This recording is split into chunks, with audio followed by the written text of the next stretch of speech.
Se você está sabendo as últimas notícias, a Lei Magnitsky acabou de ser acionada contra um ministro do STF. Pois é, e é sobre isso que vamos falar sobre isso nesse vídeo. Vou falar um pouco sobre a história dessa lei, o que ela representa na prática, e vamos pensar um pouco sobre ela e até no contexto do Bitcoin, da descentralização que isso representa. Bom, sem mais enrolação, vamos direto para o vídeo.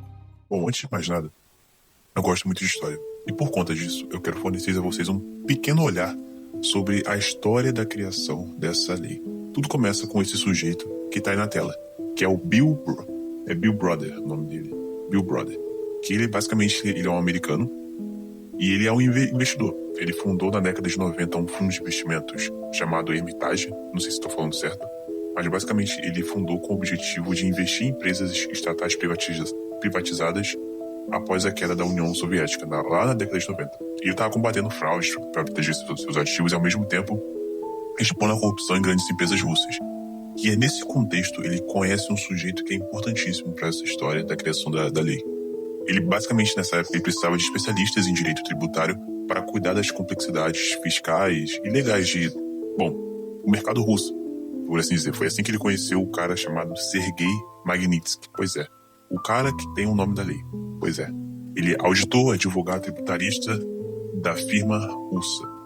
Bastante respeitado, ele tinha uma reputação de ter um rigor técnico e honestidade. Ele era um cara que as ações dele faziam jus à reputação que ele possuía. Tanto que, caso você queira se aprofundar mais nessa história, tem um livro que foi escrito pelo próprio Bill Brother, que a relação entre eles começou de forma profissional, e o Magnitsky ele prestava serviços tributários para o Bill. Ele fazia revisão de registros, contratos e estratégias fiscais para evitar e contestar até fraudes do governo local contra os investidores estrangeiros. Só que aconteceu que, ao longo dos anos 2000, a parceria entre eles acabou ficando muito sólida, porque o Brother ele passou a ver o Magnitsky como um cara que, sempre que ele tinha algum problema que envolvia burocracia, que envolvia justiça fiscal, esse tipo de coisa, investigação de golpes internos, era o cara pela qual ele procurava. Só que aí aconteceu uma coisa em 2007, quando o governo russo, quando as autoridades russas elas fizeram uma operação policial nos escritórios da empresa dele. Nessa ocasião, documentos, carimbos e registros empresariais, eles foram apreendidos, eles foram levados pelo governo, pelos oficiais da polícia. Só que, na verdade, eles estavam preparando um esquema de desvio de impostos. E preocupado com isso, ele estava, tenso com isso, o Bill Brother, ele pediu a Magnitsky que ajudasse a explicar e rastrear o que estava acontecendo. E assim, esse cara, ele conseguiu fazer isso, ele pegou as peças, ele começou a fazer uma investigação, ele reconstruiu o caso. Só que aí ele percebeu, cara, isso aqui é onde leva a trilha do, digamos assim, o dinheiro tem o seu rastro. E aí o que aconteceu? Policiais e burocratas russos utilizaram os papéis apreendidos para roubar empresas do Hermitage, forjar processos e simular um pedido fraudulento de reembolso de 230 milhões em impostos, transferindo o dinheiro para suas próprias contas. Só que aí aconteceu uma tragédia, porque ele fez uma coisa que ele não esperava que ele estava fazendo de errado, que ele foi denunciar isso. Só que ele não percebia que as pessoas pela qual ele estava denunciando eram corruptas. Ele denunciou a corrupção oficialmente, testemunhando contra os próprios agentes públicos que foram envolvidos no roubo. Só que, por conta disso, ele foi preso, foi mantido em condições desumanas, torturado psicologicamente, e depois de 1 ano de prisão preventiva, ele morreu aos 37 anos em 2009. E assim, é relatado. Eu, quando fiz a pesquisa pra fazer esse vídeo, eu fiquei, cara, como uma situação assim conseguiu desencadear e afetar, digamos assim, até os dias atuais. Porque para pensar, se não tivesse acontecido isso, essa lei Magnitsky ela não teria vindo à tona, ela não teria sido criada a princípio. Mas isso é algo que me veio aqui à mente, um pensamento que me veio à mente, mas basicamente, depois que o Magnitsky ele foi morto, o Bill Brother ele ficou muito comovido com isso, e ele se sentiu impelido a fazer um movimento, cara. Ele fez um movimento para fazer com que isso não mais acontecesse. Ele ficou devastado, ele transformou essa dor em missão. E ele começou a convencer políticos americanos e europeus de que o caso Magnitsky ele simbolizava a impunidade dos corruptos e abusadores de direitos humanos em regimes fechados. E aí, depois de investigação jornalística, discursos públicos e coleta de provas documentais, culminaram na aprovação da Magnitsky, que é essa lei que a gente está vendo sendo sancionada contra o ministro Alexandre de Moraes hoje. Só que é importante ressaltar o seguinte. Tá acontecendo uma espécie de projeção muito grande em relação a esse evento, tanto por parte... Eu vejo principalmente parte de pessoas que são de direita, como se isso fosse a grande esperança, que graças a isso o Brasil iria mudar para melhor. Mas, assim, a impressão que eu tenho, inicialmente, é que isso não tá, na prática, isso não vai ter o impacto que as pessoas estão esperando que tenha. Isso tá gerando uma espécie de cortina de fumaça, porque pensa o seguinte, eu tava até vendo isso no Twitter, umas pessoas estão falando, agora vai ter Magnitsky nele e tal, só que, cara, para pra pensar, mesmo que ele seja afetado, que pessoas ao redor dele sejam afetadas, ainda assim tem contatos, ainda assim a vida dele, ela não vai ser tão afetada como as pessoas estão projetando que seja afetada. Até porque tem outras formas dele contornar essa situação. Porque na prática, o que acontece? Ele não tem mais agora a possibilidade dele residir nos Estados Unidos, dele consumir bens e serviços de empresas dos Estados Unidos e também empresas vinculadas a empresas nos Estados Unidos que têm um vínculo importante, sabe? Então é realmente um impacto considerável, só que não esse impacto que a galera está projetando, sabe? Porque tem essa projeção de que as pessoas estão esperando que isso vai mudar o Brasil para melhor, que isso é o que acontece quando se mexe com os Estados Unidos. Só que eu vejo, cara, uma certa inocência por parte das pessoas, e eu entendo de onde vem essa inocência. Essa inocência, ela vem de um anseio para que as coisas melhorem, sabe? Mas se você conhece um pouco de história, porque, cara, eu lembro que quando eu tava no ensino médio em 2018, que acho que foi quando, não sei se foi em 2018, que disseram que o Brasil iria mudar, que a história estava acontecendo diante dos nossos olhos, de que aquele seria o momento ideal, que o Brasil iria mudar pra sempre, sabe?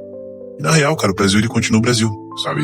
O Brasil, ele continua nesse ciclo vicioso, onde as pessoas acreditam que o sistema funciona, e na real ele funciona na intenção que ele se propõe a funcionar, sabe? Em manter o indivíduo nessa condição de escravidão, nessa condição de ficar pagando mais impostos, nessa condição de manter as pessoas refém na esperança de que as coisas vão melhorar, que as leis vão favorecer as pessoas, quando na realidade o sistema ele é projetado justamente com essa intenção para funcionar dessa forma. Não é que ele não funcione, ele funciona muito bem, porque essa é a intenção dele, funcionar dessa forma. Agora sobre esse caso, eu quero trazer uma reflexão, que é o seguinte, cara, pensa que mesmo um indivíduo como o ministro, que ele tem uma posição de status na sociedade, ainda assim ele foi afetado dessa forma.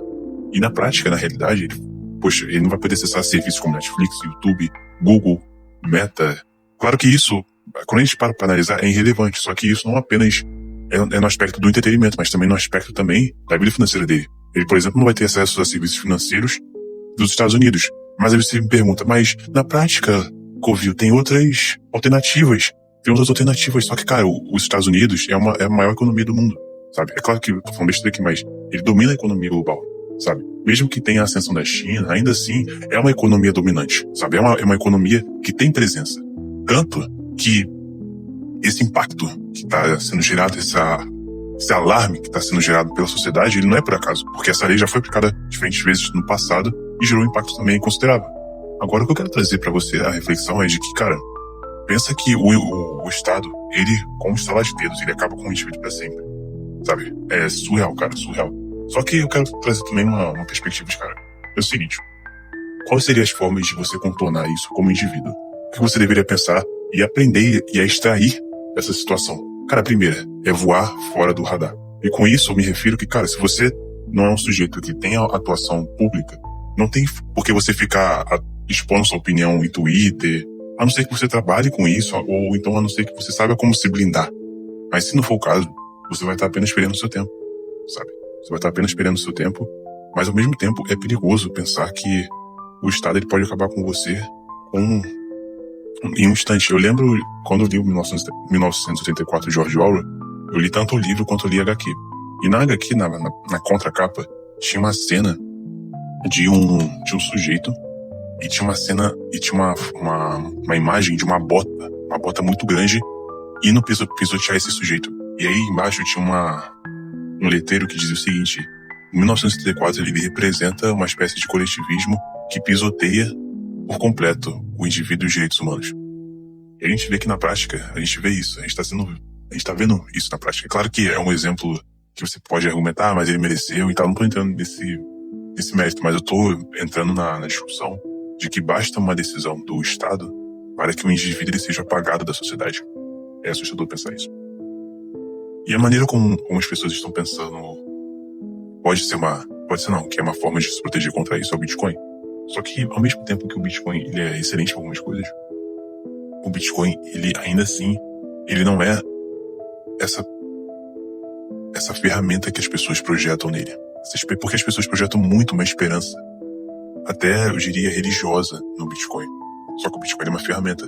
Tanto que a inocência de muitos bitcoinheiros pensar que o governo e as grandes corporações não estão presentes na compra de quantidades absurdas de Bitcoin, sabe?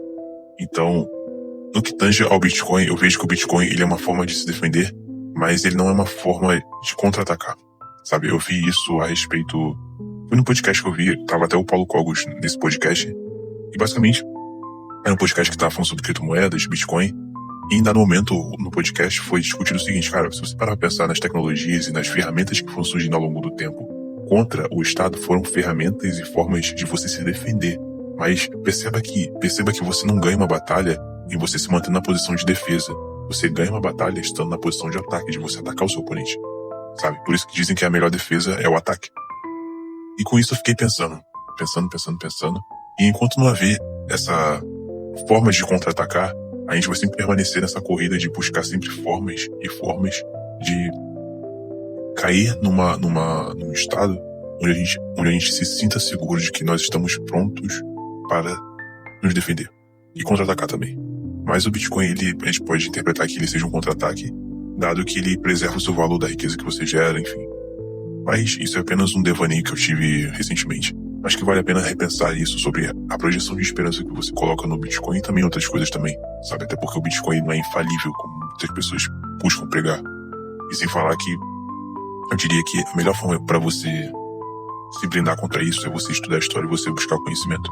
E sobre a questão da Magnitsky, sobre essa questão que está acontecendo agora, eu quero convidar você a se questionar sobre o seguinte: se isso aconteceu com um sujeito que tem status, que ele tem presença na vida pública, pense que isso na prática acontece com você, só que de forma muito mais sutil e velada, sem que você perceba, sabe?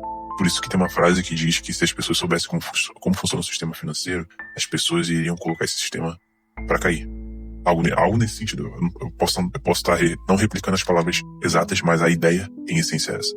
Então eu quero deixar essa reflexão com vocês a respeito da projeção que a gente coloca nas pessoas e também nas coisas. E também que, cara, não adianta você esperar que essa notícia ela vai salvar o país, porque acredito não, cara. Acredite ou não, você pode dizer que merece ou que não merece, mas querendo ou não, no final você vai ter que pagar suas contas e no final você vai ter que viver sua vida, sabe? Então não projete as suas esperanças em acontecimentos externos, porque no final você vai se frustrar, porque você vai estar gerando uma expectativa que você não tem controle nenhum, sabe? Faça o que puder nas suas circunstâncias, enquanto você não tem condições melhores para fazer melhor, sabe? Eu acredito que essa seja a mensagem do vídeo. Também voe fora do radar, sabe? Porque conhecimento é a chave. E por falar em conhecimento, eu recomendo muito o treinamento de conhecimento real do meu colega Johan. Eu vou deixar o link na descrição. E sabedoria e consciência sempre meus nobres. E fico por aqui. E nos vemos no próximo vídeo.